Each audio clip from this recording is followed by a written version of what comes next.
Right, so I got all my pieces in now. I got the rear main seal, my brass expansion plug kit, my rings, my rod bearings, my cam bearings, my main bearings, and my pistons. The block is fully machined, sized to those pistons, and ready to go. The crankshaft is one that I've had ground sitting in stock. Next thing for me to actually start machining on is these connecting rods, and I got to get these resized so that they fit that crank. Now the first thing I want to get into is I want to make sure that this crank fits inside of that block. So the first thing I got to do is I got to get all the main caps removed.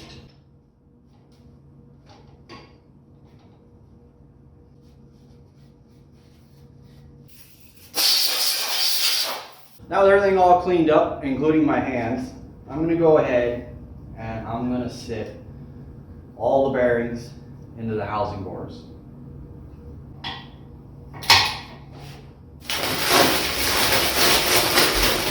Just going to go along and I'm going to check the grind real quick.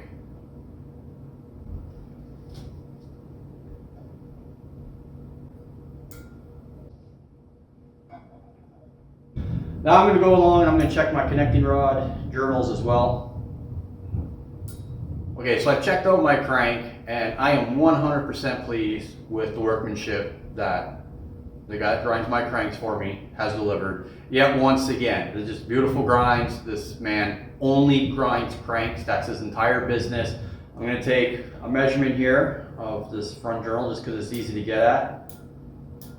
And I'm going to transfer that measurement over to my bore gauge.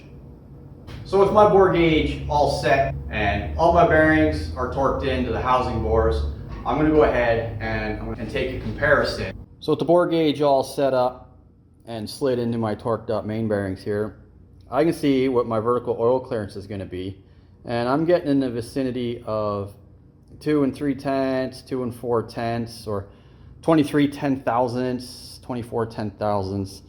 And that is pretty much right on the money. So knowing that my ground crank fits into my block well, I can carry on with the resizing of the connecting rods.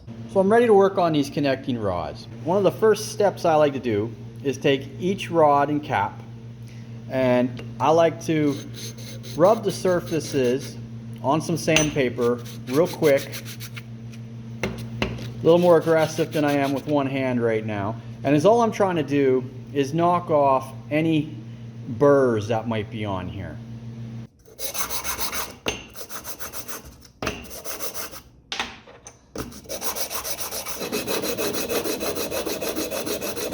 Now the whole point of that operation is mainly for this face here.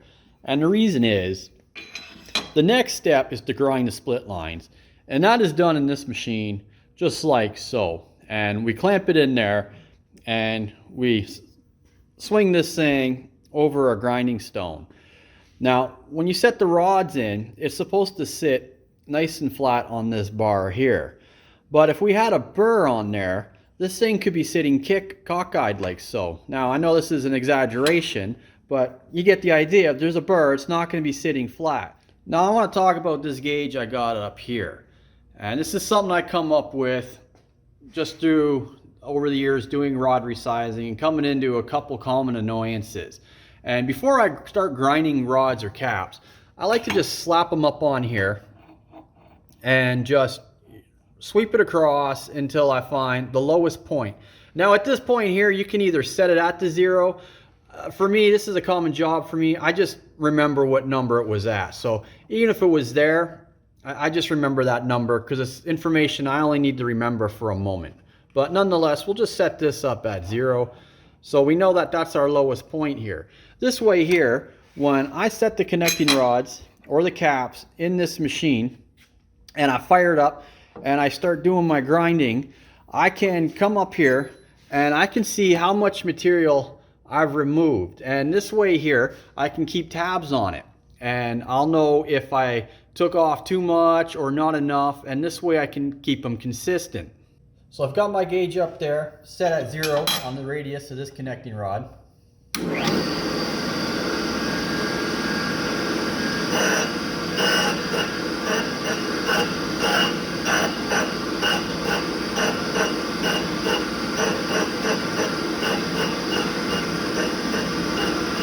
let this mostly spark out.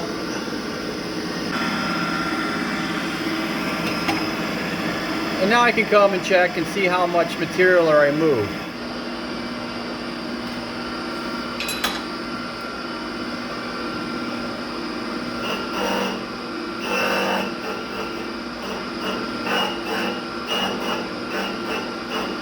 After I've ground all the split lines, I take one of my files and I go and break all the sharp edges that I made.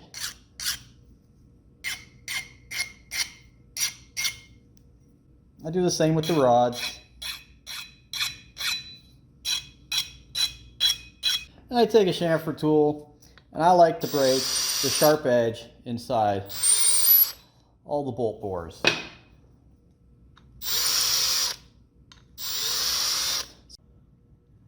Once I get everything all chamfered, deburred, I clean out all the holes and then I dab a little bit of oil on the shank of the studs. I get the shank, and then I install them into the connecting rods. I slide them in, I tap them in with the hammer. I'm not really concerned if they bottom out or not. I just need them in there nice and snug like.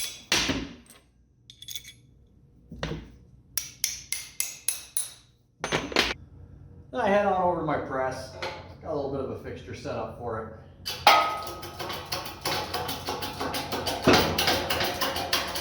And I just press the rod bolts all the way in.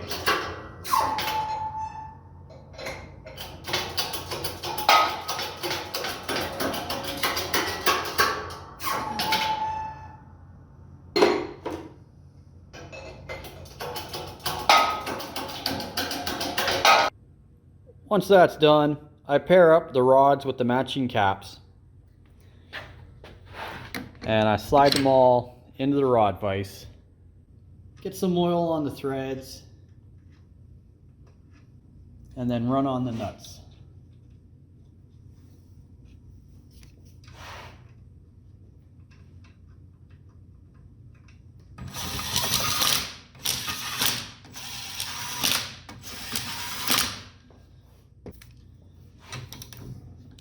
Torque everything to spec.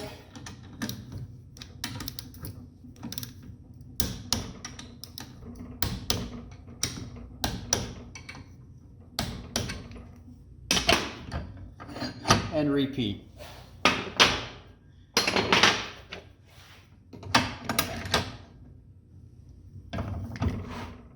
Now the next step is I come to my bearing catalog. I find the engine I'm working on. I come to the rod bearing specs here. This is our journal diameter and this here is our housing bore diameter.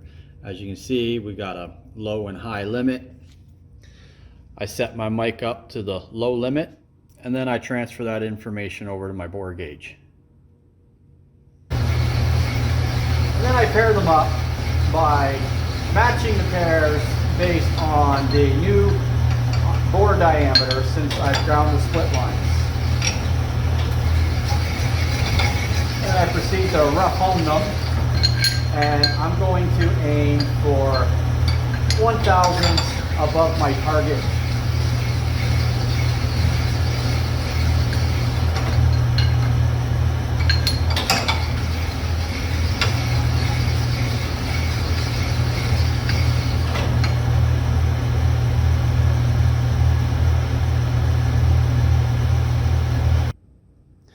So at this point, I got all the rods pretty much roughed in, +1, give or take a few tenths.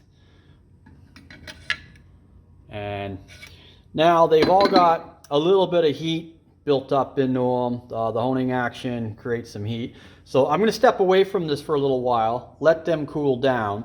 And is what I'm going to do is I'm going to go clean the block off. That takes a little while, and I'll probably clean the crank too.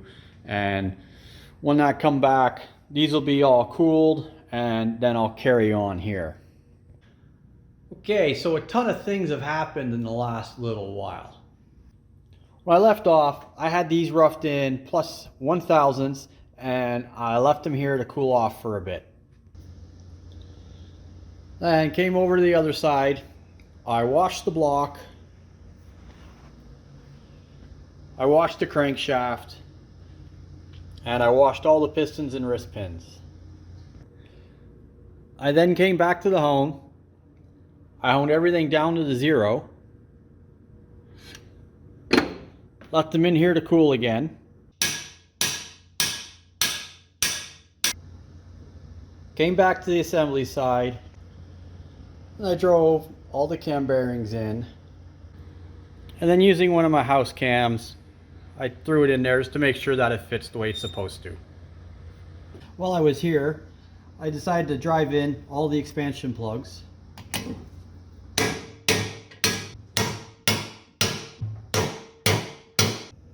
And then I dropped the crankshaft in as well.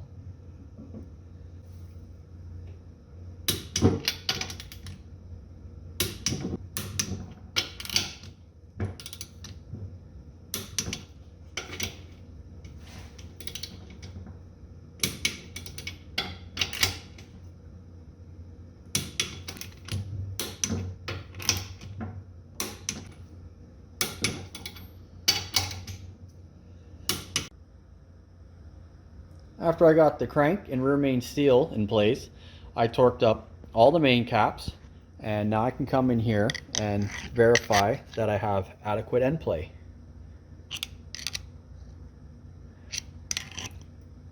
We're running around 6,000ths, which is right on the money. So with all that nonsense done, we're going to get back on our connecting rods. So I got all our rods honed out to the smallest diameter that the book spec gives. Now I'm going to take one of these connecting rods over to the rod vise. I'm going to separate the cap from the rod.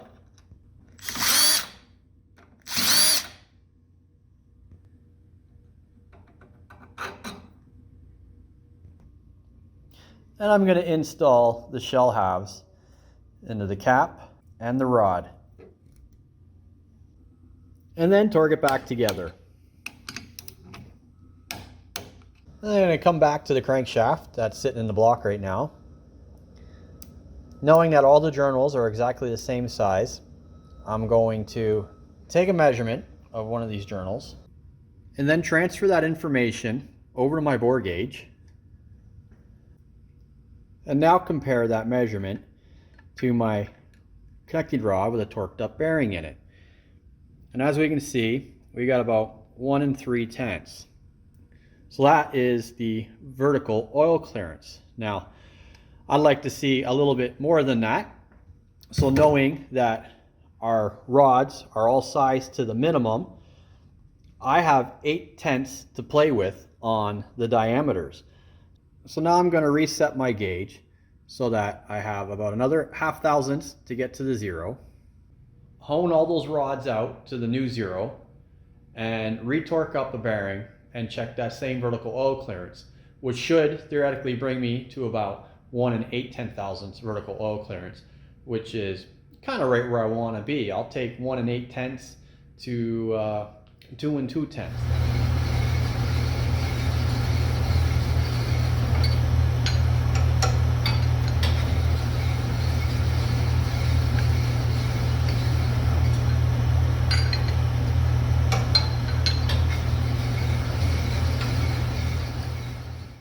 Once I get my clearances set the way I want them, I clean the rods up, I torque up all the new bearings, I take a measurement of the crank once again, and I reset up my bore gauge. And with everything all set, I can go and I can check to make sure that everyone is set where I want it to be.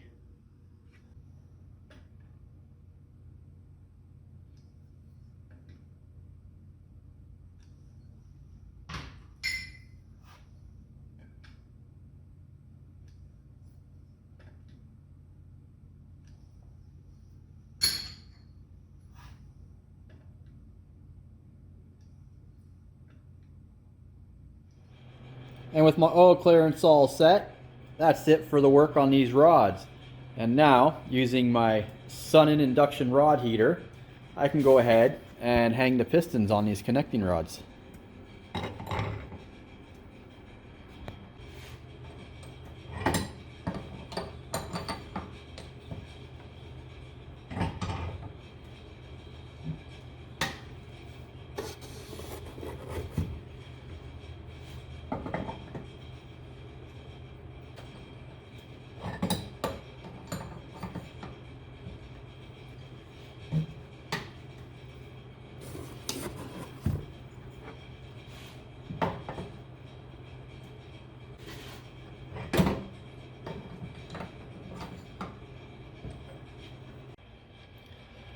With all the pistons hung, I went and gapped all my rings, the bird, and then washed them.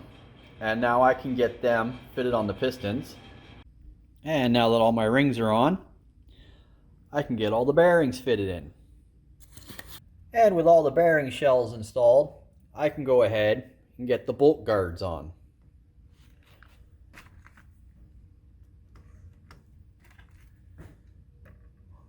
Then I oil up my rings and my skirts. I like to get ample oil on my wrist pins.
And there we go. I got another short block assembled.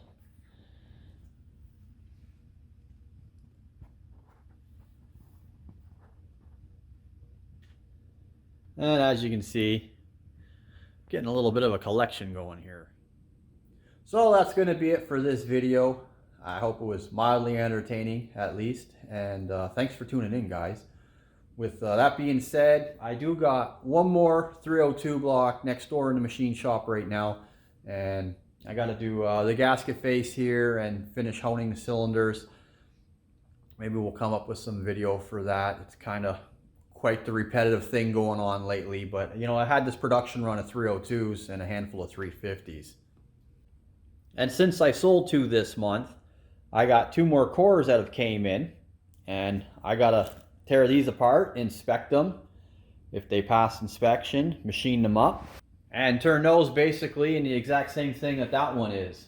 So since I don't have a whole lot of pressing work at the moment, and I'm kind of caught up on everything, maybe I can put a little more effort into some of these videos instead of just trying to pump them out the way I've been doing. I've just been kind of moving full tilt and then a little extra on top. So we'll see how it goes. Until then, thanks for tuning in, everyone, and I'll catch you later.